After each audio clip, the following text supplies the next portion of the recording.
Boa noite, gente. É um prazer estar com vocês mais uma vez.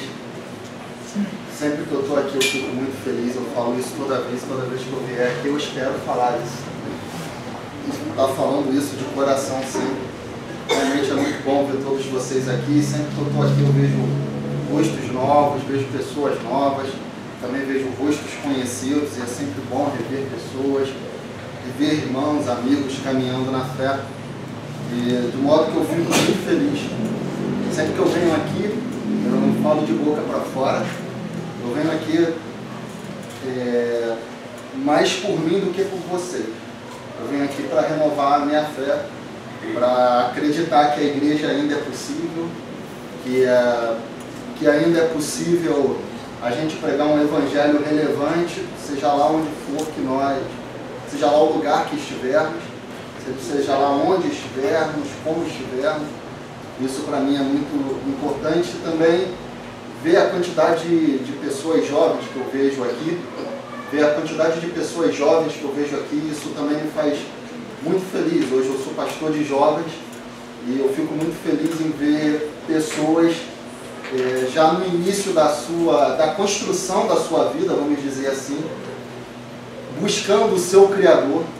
Isso é uma garantia, segundo as Escrituras Sagradas, de que lá no futuro, quando vierem os dias maus, os dias difíceis, não vai chegar para vocês um ano que vocês vão dizer, um dia que vocês vão dizer que vocês não têm contentamento algum. E como eu tenho visto gente que no final da sua jornada, no final da sua história, só olham para trás, só olham para a sua vida, para tudo que viveram, e lamentam e choram. E o segredo das Escrituras para que lá no futuro a gente não olhe para trás e viva a lamentar é agora, na juventude, ou enquanto ainda temos tempo, buscarmos o nosso Criador. Mas não é sobre isso que eu quero falar hoje. Quero falar sobre um texto que se encontra lá em Mateus, no capítulo 17, versos 14 até o verso de número 19. Aliás, até o verso de número 20. Mateus 14 até o verso de número 20.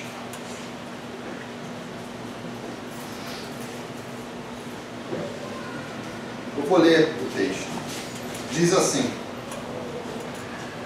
Quando chegaram onde estava a multidão, um homem aproximou-se de Jesus, ajoelhou-se diante dele e disse: Senhor, tem misericórdia do meu filho. Ele tem ataques e está sofrendo muito. Muitas vezes cai no fogo ou na água. Eu o trouxe aos teus discípulos, mas eles não puderam curá-lo. Respondeu Jesus: Ó, geração incrédula e perversa, até quando estarei com vocês? Até quando terei que suportá-los? Tragam-me um menino. Jesus repreendeu o demônio. Este saiu do menino, que naquele momento em diante ficou curado. Então os discípulos aproximaram-se de Jesus em particular e perguntaram: por que não conseguimos expulsá-lo? Ele respondeu: porque a fé que vocês têm é pequena. Eu lhes asseguro que se vocês tiverem fé do tamanho de um grão de mostarda, poderão dizer a este monte: vá daqui para lá, e ele irá. Nada lhes será impossível. Vamos orar? Senhor Deus, maravilhoso Pai, muito obrigado por tudo que recebemos de Ti até agora, Pai. Obrigado porque podemos Te adorar, entoar louvores ao Teu nome. Obrigado porque podemos experimentar essa comunhão, experimentar a Tua presença nesse lugar. Obrigado por tudo que o Senhor nos tem dado. Obrigado porque podemos orar, falar contigo, colocar os nossos pedidos diante de Ti. Muito obrigado, ó Pai. E mais uma vez eu Te peço que o Senhor nos dê da Tua palavra nesse momento. Que o Senhor fale, ó Pai, através da Tua palavra nesse momento. E que nossos corações saiam daqui transformados, revigorados, ó Pai. Que saímos daqui diferente da maneira como aqui chegamos, ó Pai. Pela Tua palavra. É o que eu Te peço, em nome do Senhor Jesus Cristo. Amém. Esse é um texto conhecido das Escrituras, e é aquele tipo de texto que me dá muito problema. É um texto difícil, porque só o final dele, quando Jesus fala, em verdade eu vos digo que se vocês tiverem fé do tamanho de um grão de mostarda, uma fezinha de nada, a menor das sementes, vocês vão poder olhar para aquele monte, e ele estava apontando para um monte específico, vão poder dizer para ele, sai dali e vai para lá, e o monte vai. E aí ele completa, nada vai ser impossível. Aí você lê um texto como esse, né? Aí você olha para a tua vida e fala, opa, agora eu vou de vento em polpa, nada vai ser impossível para mim, eu só preciso dar um jeito de ter uma fé minúscula, do tamanho de um grão de mostarda. E aí tudo vai acontecer na minha vida. Se Jesus disse que eu posso remover um monte, imagina os meus problemas, imagina fazer os meus sonhos acontecerem. Mole. E aí você, lendo o texto de maneira desavisada, rápido, ou ouvindo algum pregador inescrupuloso, você pode pensar desse jeito e aí tá, você está em uma situação da vida e você começa a orar desesperadamente e você acredita no seu coração que você está orando com toda a fé do universo. Você está sentindo aquela coisa pulsando no seu coração, igual agora na hora da música, da canção, você está chorando diante de Deus. Você está se derramando diante de Deus, colocando tudo que você tem diante de Deus. Você está de joelho, você fez jejum, fez tudo. E aí, aquilo que você estava buscando com Deus, seja lá o que for, não acontece. E aí você entra em crise, porque você vai dizer assim, tem alguma coisa errada. Ou Deus mentiu para mim, essa paradinha aqui que falaram não é bem assim, ou eu não tenho fé. E é mais fácil, e a gente tende a pensar que não temos fé, e não temos fé suficiente. E quando a gente acha que não tem fé, e acha que esse negócio não funciona pra gente, acha que esse negócio de fé não é pra gente, a gente começa a logo em seguida até abandonar os caminhos de Deus, porque você pensa, isso não funciona para mim. Porque a gente vê na Bíblia toda que a base do nosso relacionamento com Deus, a base da nossa vida com Deus é a fé. O justo viverá da fé. Sem fé é impossível agradar a Deus. Tudo é fé. Ora, se eu orei, se eu me derramei, se eu acreditei que eu tinha toda a fé do universo e nada aconteceu, e eu chego à conclusão que eu não tenho fé, e se eu não tenho fé eu não posso agradar a Deus, e se eu não tenho fé eu não vivo por fé, eu não sou justo, então essa coisa toda não significa nada para mim. Eu lido com muita gente assim. Muita gente me procura falando coisas parecidas com essa que eu estou falando. Não só nesse texto, mas tem vários textos desse tipo que trazem esse tipo de crise. Olha, acho que foi a última música, né, que a gente estava cantando, que falava daquela experiência de Pedro, do andar sobre as águas, por exemplo. Olha, se Jesus acusa Pedro de ter uma pequena fé por não ter conseguido andar sobre as águas, isso na nossa primeira leitura superficial do texto, a gente pensa, nossa, se com fé eu desafio todas as leis da física e ando sobre as águas, por que eu não posso resolver todos os meus problemas com a fé, ou porque Deus não pode me dar aquilo que eu quero se eu tenho o mínimo de fé que seja? E aí várias e várias pessoas entram em crise quando leem esses textos desavisadamente. Seria até bom se fosse assim, talvez, mas é estranho, né? Por que Deus, por exemplo, na imagem que ele traz para a gente aqui, por que Jesus e incentivar a gente a ter uma fé para mover monte de um lugar para outro. Vocês não acham que os montes estão bem onde estão, onde Deus criaram? Totalmente desnecessário. Para que vocês acham que Deus, Jesus, ia incentivar a gente a ficar brincando de correr sobre as águas? Não é necessário, não faz sentido. Tem um ensino muito maior aí, e é isso que eu estou querendo captar. É isso que eu estou querendo que a gente perceba. E para entender esse texto, a gente tem que entender o contexto no qual ele está envolvido, e principalmente aqui, eu estou lendo esse texto dentro da perspectiva do Evangelho de Mateus, porque tem textos similares em Lucas e em Marcos também falando desse mesmo episódio. Mas tem pequenas diferenças que, embora pequenas, fazem toda a diferença no entendimento desse texto. O que estava acontecendo aqui? Um pouco antes, Jesus tinha chamado Pedro, Tiago e João. Aquela história, Pedro, Tiago e João no barquinho. Mas ele não chamou os três para irem para o barquinho. Ele chamou Pedro, Tiago e João para irem para um monte. E lá naquele monte, Jesus se transfigurou diante dele. É a famosa cena do Monte da Transfiguração. Uma cena na qual Jesus, que estava aqui em forma humana, estava como um de nós, esvaziado da sua glória, do seu poder e da sua divindade, segundo o que nos fala Paulo no capítulo 2 de Filipenses. Nessa cena, Jesus mostra a sua glória para eles. E como se não bastasse mostrar a sua glória, mostrar a sua divindade, eles ainda ouvem Deus falando e ainda aparecem diante deles Moisés e Elias, o representante da lei, o representante dos profetas diante deles.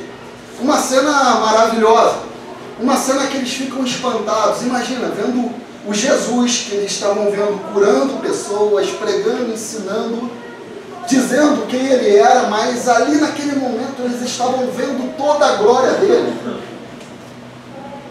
Somente 3 homens na face da terra, na história humana, viram toda a glória do Filho de Deus dessa maneira, que foram Pedro, Tiago e João. Eles estavam numa cena ímpar para a humanidade, que talvez muitos de nós, nas dúvidas de fé que temos, gostaríamos de estar vendo e assistindo, para que nunca mais tivéssemos dúvida, para que nunca mais duvidássemos de nada de Deus. Pedro, Tiago e João, é como se não bastasse Moisés e Elias ali falando com Deus. E mais ainda, Deus falando que aquele era o filho dele, era o filho amado dele, que deveriam ouvir o filho dele. Olha só, e a cena era tão forte que Pedro, ele fica estupefado, e ele fala, não, vamos fazer uma tenda aqui, uma para Moisés, uma para Elias, uma para Jesus, e vamos ficar aqui, porque existe lugar melhor do que estar na presença de Deus, estar na presença de Jesus glorificado. Existe alguma coisa melhor do que estar experimentando isso? Aqui não tem problema. Aqui não tem nada de ruim. Aqui não tem os terrores do dia a dia. Aqui não tem os endemoniados. Aqui não tem os soldados romanos nos oprimindo. Aqui não tem nada. Não tem doença. Aqui é o paraíso, é o céu. A presença de Jesus na vida. Aqui não tem dúvida. Eles não tinham que duvidar. Não tinha por que duvidar diante daquilo que eles estavam vendo, nada disso. Mas só que só 3 discípulos estavam lá. Enquanto isso, o resto estava lá embaixo, lá na planície, lá no cotidiano, lá na vida comum, que é igual à nossa vida aqui. E lá, no dia a dia, longe da glória, da revelação de Jesus se revelando, longe de Jesus revelando toda a sua glória, lá um pai chega para eles e pede, olha, meu filho, ele tem problemas. O grego fala que ele é um lunático, era um garoto que se jogava no fogo, se jogava na água, ele era perturbado, vamos dizer, transtornado. Não tinha direção, uma hora estava no fogo, outra na água, se rolava, se debatia, tinha convulsões, transtornado, totalmente lunático. E aquele pai chega para os discípulos de Jesus e fala para os discípulos de Jesus, pede para curar o seu filho. Os discípulos de Jesus que estavam ali na planície, longe de Jesus que estava no monte, não conseguem curar o menino. E aí Jesus desce e se encontra com os seus discípulos que estavam na planície. Se encontra com o pai do menino, com o menino e com uma multidão que estava em volta olhando para aquela cena. E aí Jesus pergunta o que está acontecendo ali. E aquele pai logo chega para Jesus e fala: olha só, eu trouxe aqui o meu filho que é lunático, eu trouxe aqui meu filho que é perturbado, que é transtornado, e esse meu filho, ele se joga na água, se joga no fogo, ele fica rolando igual um louco, e eu trouxe para os seus discípulos e eles não puderam curá-lo, então Jesus, por favor, cura meu filho. E aí Jesus, ele olha em cima da resposta, do pedido daquele homem, ele simplesmente olha e fala: ó, geração incrédula e perversa, até quando eu vou estar com vocês? Até quando eu vou ter que suportá-los? E pediu para trazer o menino. E mal ele trouxe o menino. E aqui é interessante, porque só se falava que ele era lunático, mas aqui Jesus olha, repreende o demônio, só fala, ele não faz nenhum gesto, só repreende. O demônio sai do garoto e o garoto fica bom, o garoto fica curado, o garoto fica novinho em folha. E os discípulos, eles ficam assustados com isso que aconteceu, eles ficam querendo entender por que Jesus conseguiu, no caso ali, expulsar o demônio e consequentemente curar o menino, e por que eles não haviam conseguido curar o menino. O que estava acontecendo? Qual era a diferença entre eles e Jesus? E eu creio que nesse texto, Jesus está querendo ensinar para a gente muito a respeito da fé. Muito a respeito do para que serve a fé. Muito a respeito do que é a fé. Muito a respeito de como a fé funciona. Muito a respeito dos desafios que a fé traz para a nossa vida enquanto discípulos de Jesus. Jesus quer mostrar muita coisa para a gente nesse texto. E a primeira coisa que eu chamo a atenção é quando Jesus olha para aquelas pessoas que estão ali. E nesse texto aqui é muito interessante, pelo menos no texto de Mateus, ele está olhando para os seus discípulos, ele está olhando para a multidão, ele está olhando para o pai do menino, ele está olhando para todo mundo que está em volta, e ele chama aquelas pessoas de geração incrédula e perversa. Ele está falando só do pai do menino, só das pessoas que estão em volta? De quem que ele está falando exatamente? Ele está falando também dos seus discípulos? De quem que ele está falando? Mas o mais interessante é notar uma coisa. A melhor forma de traduzir isso não é geração incrédula e perversa. É geração sem fé e transtornada. Reparem uma coisa. Transtornada é a mesma ideia que encerra a condição do menino lunático. O que era um garoto lunático? Era um garoto transtornado, que era levado de um lado para o outro, uma hora no fogo, outra hora na água. Jesus está dizendo que aquela geração que está diante dele era uma geração que não tinha fé, porque era uma geração transtornada, era uma geração desviada, era uma geração corrompida, era uma geração desorientada, era uma geração desviada. Jesus estava dizendo que a falta de fé daquela geração estava ligada a algum transtorno que eles tinham. Jesus, muito mais do que curar um menino endemoniado, ele estava mostrando para aquelas pessoas que, de uma maneira ou de outra, eles também estavam precisando de cura na raiz da fé deles, porque eles também estavam sendo transtornados.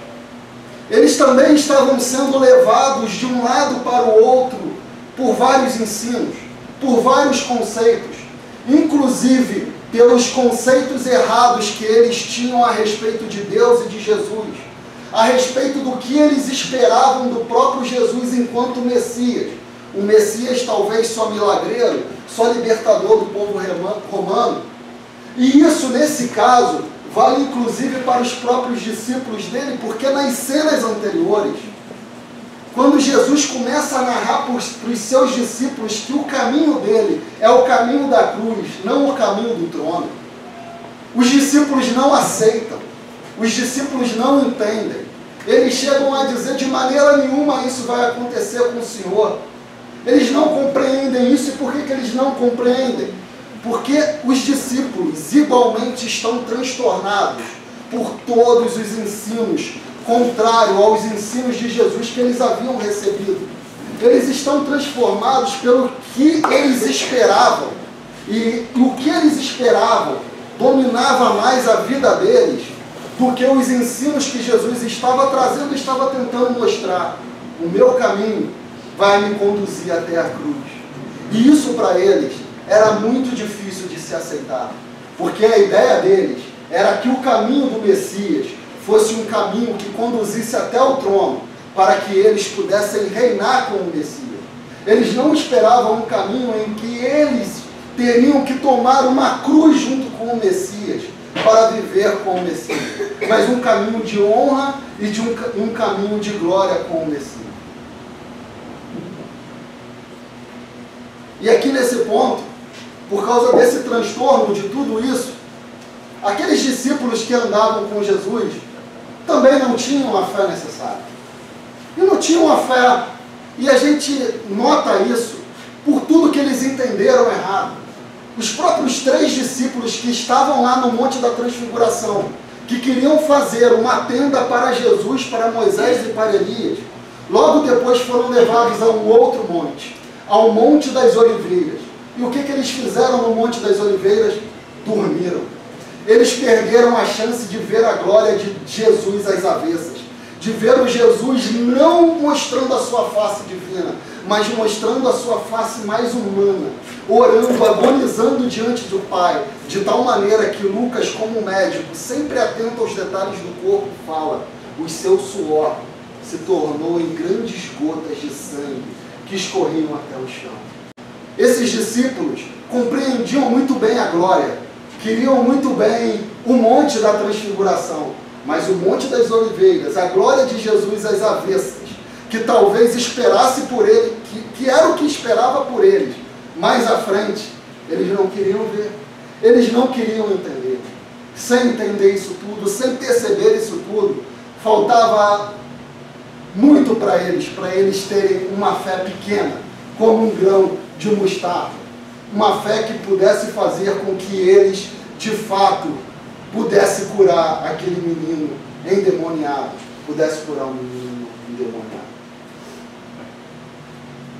Mas eu pergunto para vocês, ainda tem um problema com esse texto, porque, depois disso Jesus insiste com uma questão que é difícil.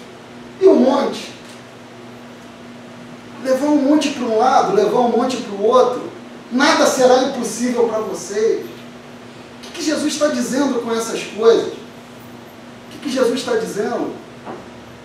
O próprio Jesus nem se atreveu a mover monte de um lado para o outro, para ele não era necessário. E mais uma vez, a gente precisa entender o contexto. Por que essa história de monte só aparece aqui, nessa cena, no Evangelho de Mateus, e não aparece em Lucas e em Marcos, essa mesma cena? Por que não aparece? Por que Jesus não fala disso nos outros evangelhos? Porque no Evangelho de Mateus, o monte é um lugar muito importante. Onde Jesus é tentado pelo diabo? No monte. Lá ele afasta o demônio. Ele vence o demônio. Onde Jesus revela a maior porção da sua mensagem, o maior conteúdo, a maior revelação do que ele veio pregar, o reino de Deus. No monte.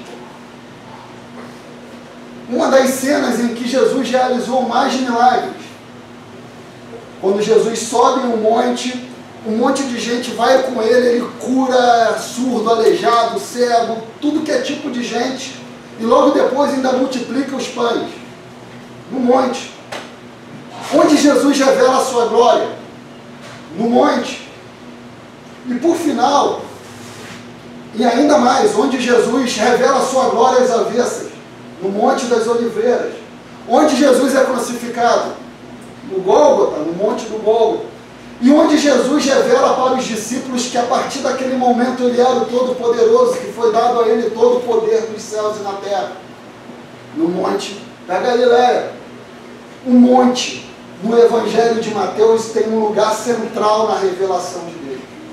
O monte no Evangelho de Mateus é o lugar onde Deus se revela. É o lugar onde Deus se mostra mais claramente. O monte no Evangelho de Mateus é o lugar do milagre. É o lugar dos ensinamentos mais profundos. É o lugar da revelação da glória de Deus. É o lugar onde as coisas mais importantes relacionadas a Deus acontecem. E mais, o monte é o lugar onde não existe dúvida no Evangelho de Mateus. E não é à toa que esse texto está colocado justamente logo depois do Monte da Transfiguração. Porque lá no Monte da Transfiguração não tem dúvida. Não tem dúvida de quem Jesus é. A fé não vacila. Lá, se tivesse água para andar sobre as águas, todo mundo andaria fácil sobre as águas. Lá a fé não vacilaria nunca. Lá ninguém duvidaria, vendo o que estava vendo.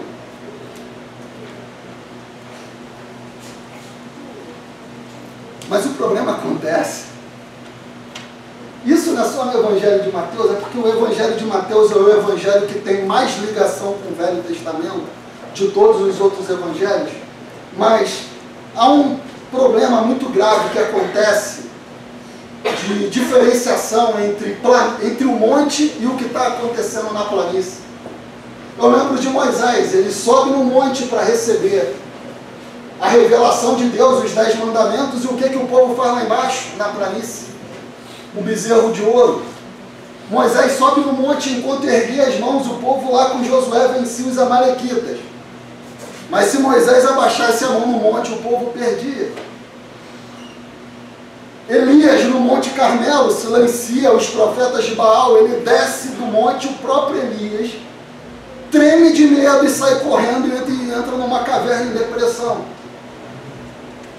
No monte, parece que alguma coisa acontece. Eu estou falando isso para a pessoa ir para o monte orar e achar que não, isso não faz, agora não faz mais diferença. Não. Se você achar que faz e vai, então feliz. Mas, enfim, mas parece que alguma coisa acontece ali. E o que Jesus está tentando mostrar para eles? Jesus está tentando dizer para eles uma coisa: olha, eu não vou estar com vocês muito tempo. Em breve eu vou para a cruz. Vou ressuscitar e eu vou para o meu Pai. Eu não vou estar junto com vocês. Então, essas experiências que vocês tiveram comigo, vocês não vão ter mais sozinhos. Vocês não vão poder depender da minha presença. Vocês não vão mais me ver. Vocês vão ter que elevar a fé de vocês a um outro nível de fé, porque vocês não vão estar mais vendo. Eu não vou estar mais com vocês para encarar os demônios que aparecem. Eu não vou estar mais com vocês para encarar os religiosos que aparecem. Eu não vou estar mais com vocês para encarar toda a sorte de problema que vai cair agora no colo de vocês. Vocês vão ter que elevar a sua fé a um outro nível de fé. Toda essa experiência que vocês tiveram comigo nos montes, e aqui no Evangelho de Mateus isso é crucial, vocês têm que aprender a levar isso para a planície. Vocês têm que aprender a levar isso para a vida cotidiana. Vocês têm que aprender a levar isso para o dia a dia, para a vida real. Jesus está dizendo para eles o seguinte: se vocês tiverem fé do tamanho de um grão de mostarda, vocês vão pegar a experiência que vocês tiveram lá no Monte da Transfiguração. Vocês vão pegar o que vocês viveram nesses montes, vão pegar dali e trazer para cá, para a vida de vocês. vão trazer para o dia a dia de vocês. E vocês não vão mais duvidar. E aí vocês vão poder, por exemplo, expulsar um demônio como esse aqui, curar um menino como esse, que era o caso ali deles naquele momento. Vocês não vão mais duvidar. É isso que vocês precisam fazer. Gente, a gente não percebe. Mas essa dinâmica é uma dinâmica que acontece com a gente. E eu falo para vocês que está acontecendo aqui hoje, agora. E acontece com a gente sempre, a gente não percebe. Quantas vezes você já chegou aqui em um domingo, louvou, adorou, sentiu a presença de Deus? Você cantou uma música, ouviu uma mensagem, você orou aqui e falou assim: Deus, agora minha vida vai mudar. Agora vai ser tudo diferente. Eu vou voltar ali para fora, Senhor. E minha vida vai ser outra. Eu vou ser uma pessoa melhor. Eu vou mudar, Senhor. E aí você meteu o pé pelaquela porta ali. Saiu aqui do monte. Saiu desse ambiente de presença de Deus, de glória de Deus revelada. E caiu lá na planície, lá no cotidiano. Lá no dia a dia. Onde os demônios estão soltos, onde os problemas estão soltos, onde a vida nua e crua está caindo na tua cabeça sem dó nem piedade. E aí, isso tudo que você se propôs aqui diante de Deus, ajoelhado, chorando, contrito, desaparece. Num segundo depois você chega em casa, você já está vendo aquela mesma porcaria no teu computador, você já está pensando as mesmas besteiras que você estava pensando. Você continua com o mesmo caráter deformado, você continua fazendo as mesmas coisas de sempre, você continua com a vida toda errada de sempre. E às vezes você até se questiona, igual eu estava falando no início, se isso tudo funciona para a tua vida de fato. Mas a verdade é que o que Jesus está querendo ensinar para a gente é que a gente precisa de fé do tamanho de um grão de mostarda.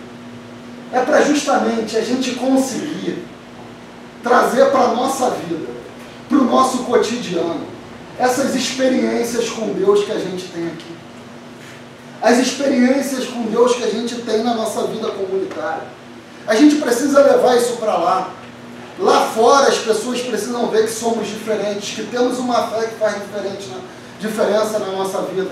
E essa fé não é provada andando sobre o mar, não é provada movendo o monte, mas é provada levando a presença de Deus revelada para nós aqui, lá para o cotidiano. Mudando a nossa vida, mudando o nosso caráter. As pessoas vendo que somos pessoas diferentes. Porque hoje a gente tem mania de, um lado de nós gosta de dizer que tudo é demônio. E o outro lado de nós gosta de colocar tudo no colo da soberania de Deus. E poucos de nós acreditam que nós temos uma grande parcela de responsabilidade, que temos que andar junto com Deus nesse processo, para que Deus transforme e modifique a nossa vida em cada passo que nós dermos, em cada caminho que nós dermos. A gente não percebe isso. A gente ignora essas coisas. Porque é mais fácil expulsar demônio do que mudar caráter. Demônio a gente expulsa, mas caráter a gente tem que tratar, a gente tem que cuidar, a gente tem que se colocar diante de Deus. A gente tem que deixar Deus trabalhar. E, gente, para Jesus nunca foi problema expulsar um demônio, ele só falou uma palavra. E em Mateus é muito legal isso, porque Jesus ele parece ignorar totalmente, ele parece ir contra a todo o movimento que existia na época de magia antidemoníaca, de rituais de exorcismo. Ele só precisava dizer: sai, demônio. Diante da perspectiva do ressuscitado, os demônios tremem de medo, o nosso medo do demônio ele some, os demônios desaparecem, não tem o que temer. É só preciso uma fezinha de nada que eles vão embora. Por que eles não entram aqui? Eles sabem que aqui tem fé. Não precisam, não pisam, não vão pisar. Os demônios somem. E pouca gente repara que esse é o último exorcismo dentro do Evangelho de Mateus. É o último. É a última vez que Jesus exorciza, que Jesus expulsa um demônio dentro do Evangelho de Mateus. Isso não é por acaso. Agora Jesus estava dizendo para os seus discípulos: Os próximos demônios que tem que ser exorcizados são os demônios que estão dentro de você. É o demônio do medo de vocês de encarar a cruz que vocês têm que encarar. É o demônio do medo de vocês de encarar a realidade que vocês têm que encarar. O demônio da dúvida que vocês têm todo dia. É isso que vocês vão ter que exorcizar a partir desse momento. Por isso que ele não exorciza mais nenhum demônio. Era o demônio que estava no templo de Jerusalém, era o demônio que estava na religião judaica, que por sinal habitava dentro dos seus próprios discípulos. Era isso tudo que eles tinham que tirar, que eles tinham que limpar, para deixarem de ser transtornados como o menino lunático era, para deixarem de ser desviados, para que eles pudessem ter condição de no dia a dia, de no cotidiano, eles viverem e exercerem aquela fé que era tão clara, que era tão sem dúvidas, que existiu lá no Monte da Transfiguração. Sim, se você tiver fé do tamanho de um grão de mostarda, você vai dizer para aquele monte, para o monte da teofania, para o lugar onde você se encontra com Deus, para aquele lugar onde tua fé é mais firme e inabalável, onde não existe dúvida. Você vai dizer para isso, sai daí, vem para cá e vem com a minha vida. E vou viver a minha fé lá fora, tal qual eu vivo a minha fé aqui agora. Tal qual eu vivo a minha fé no altar do Senhor, eu vou viver a minha fé além da porta. Porque é isso que faz toda a diferença. É isso que muda tudo. E, gente, os discípulos precisavam de fé. Não era mais para fazer grandes milagres, mas era para testemunhar do Evangelho. E era para pagar o preço de testemunhar do Evangelho. O preço que para eles, depois da morte de Jesus, resultou em decapitação, em serem mortos ao fio da espada, serem crucificados também, como Jesus o foi, de morrerem no Coliseu de Roma, pela boca de animais selvagens ou de gladiadores. Era para isso que eles precisavam de fé. Era para isso que eles precisavam da fé da teofania, da fé da presença de Deus no seu dia a dia, para eles poderem testemunhar e encarar as consequências do testemunho no seu dia a dia. A gente precisa de fé do tamanho de um grão de mostarda para a gente ter coragem de fazer como aquele vídeo do Momento Missionário. Só alguém que tem uma fé do tamanho de um grão de mostarda consegue sair da sua zona de conforto e entrar no meio de cracudo. Vocês já viram um cracudo? Lá no centro do Rio é cheio. Os caras andam igual o Walking Dead. Eles roubam seu celular, te dão uma facada para trocar por uma pedra de crack sem pena nenhuma. Parecem, Deus me perdoe, animais andando na rua, zumbis. Os garotos transtornados, literalmente. Você imagina alguém deixar a sua zona de conforto para ir lá cuidar desse tipo de gente? É para isso que a gente precisa de fé do tamanho de um grão de mostarda. Mas para superar os nossos problemas, os nossos demôniozinhos pequenos, que como Jesus fala, tchau e benção, não é um problema. É para isso que a gente precisa. Para ter coragem de chegar diante do computador e não acessar aquele site que você sabe que não pode acessar. Para você ter coragem de dizer não na hora que você tem que dizer não, diante de um grupo de pessoas que está te chamando para dizer sim para coisas que são contrárias a Deus. É para isso que você precisa de uma fé do tamanho de um grão de mostarda. É para isso que você precisa. E aí sim, esse é o grande desafio que a fé traz para a gente. Porque a fé não é um amuleto de mágica. A fé não é simplesmente a gente acreditar que algo que a gente quer que aconteça vai acontecer e por eu ter fé aquilo vai acontecer. Fé é muito além disso. Fé está muito além disso. Fé também, vou até citar o Rob Bell, não precisa ler as coisas dele, mas Fé também é acreditar que Deus acredita em você. Ele tanto acredita que falou para os discípulos, olha, eu não vou estar mais com vocês, vocês que vão ter que fazer isso. Mas eram os discípulos que não acreditavam nele. Ele tanto acredita que quando Pedro falou, eu posso andar sobre as águas? Pode, vem, Pedro. Jesus tanto acredita em vocês, que Ele coloca vocês o tempo inteiro diante da palavra dEle, para que vocês aprendam e vivam como Ele, para que eu e você aprendamos e possamos viver como Ele, lá fora, experimentando a presença dEle não só aqui, mas lá fora, testemunhando, não só aqui, mas lá fora. É por isso, ter fé é também acreditar que Deus acredita em você. E eu olho para o Evangelho inteiro e eu vejo que Jesus acreditou nos seus discípulos o tempo inteiro. E Deus tanto acreditou em nós que enviou o seu Filho por nós. Enviou o seu Filho. Se você já perdeu a fé em você, se você perdeu a fé que você pode ser uma pessoa melhor, que você pode ser um cristão melhor, que você pode ter um caráter transformado, saiba que Deus em nenhum momento perdeu a fé em você. Deus em nenhum momento deixou de acreditar em você. Em nenhum momento. Que Deus nos abençoe hoje.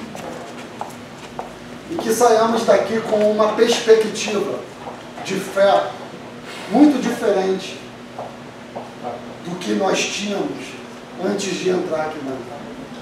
E que quando sairmos por aquela porta, nós possamos ter uma fé suficiente para levar lá para fora toda a experiência com Deus que tivemos aqui.